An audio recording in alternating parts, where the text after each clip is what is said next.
વાત કરીએ તો ઉનાના દરિયાકાંઠાના માણેકપુર ગામમાં છેલ્લા 15 થી 20 દિવસોથી પાણીની સમસ્યા ગંભીર બની છે।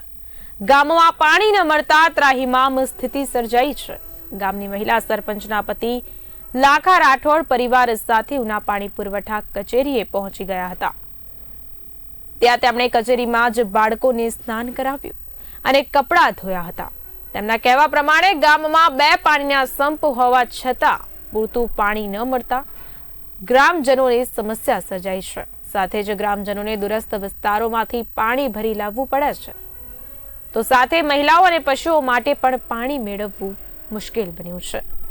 લાખા રાઠોડે અધિકારીઓ સામે અનેકવાર રજૂઆતો કર્યા બાદ પણ સમસ્યાનું કોઈ નિરાકરણ આવ્યું નહીં હોવાનો આક્ષેપ કર્યો હતો। તેમણે સરકારને નિયમિત પાણી પુરવઠા સુનિશ્ચિત કરવા આહવાન કર્યું હતું અને કહ્યું કે સરકારની યોજનાઓ માત્ર કાગળ પર છે, અમલ જોવા નથી મળતો।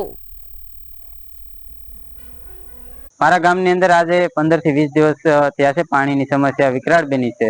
જે સમસ્યાને લઈ અને અમે પાણી પુરવઠા બોર્ડ ઉના ખાતે અહીંયા આવેલા છે, બાળકો સાથે અને મારા વાઇફ સરપંચ તેની સાથે, કે આજે પાણીની સમસ્યા એવી છે કે ગામની અંદર અમારે રહેવું પણ મુશ્કેલ છે કે લોકોને પ્રશ્ન જે છે તેના જવાબ કઈ રીતે દેવા। કારણ કે આજે તહેવાર છે અને અમારા ગામની અંદર આજે મહાયજ્ઞ છે જે દર વર્ષે થાય છે, તો એ યજ્ઞની અંદર જવા માટે લોકોને પીવાનું પાણી તેમજ નાહી ધોઈને ત્યાં યજ્ઞમાં જવું હોય તો તે પાણી પણ વ્યવસ્થા નથી। આજે મજબૂરન જે ગંદુ પાણી જે કુવી હોય એમાંથી ભરી અને વાપરવા માટે ઉપયોગ કરે છે, તે તો સમસ્યા હલ કરી શકાય વાપરવા માટે, પણ પીવાની વ્યવસ્થા પશુ માલઢોર અને લોકોને પીવાનું જે પાણી મળવું જોઈએ એ પાણી અત્યારે અપૂરતું છે અને સંપૂર્ણ રીતે પુરવઠો છે એ ખલાસ છે બધા પાસે। તો એ સમસ્યાને લઈ અને અમારે ગામમાં રહેવું અઘરું હતું, તેના માટે અમે અહીંયા આવેલા છે અને અમે અહીંયા બેઠા છે। અને અમારી માંગ એવી હતી કે જ્યાં સુધી મારા ગામની અંદર પાણીનું વિતરણ સંપૂર્ણ રીતે પરિપૂર્ણ ન થાય ત્યાં સુધી અમે અહીંથી જવાના નથી।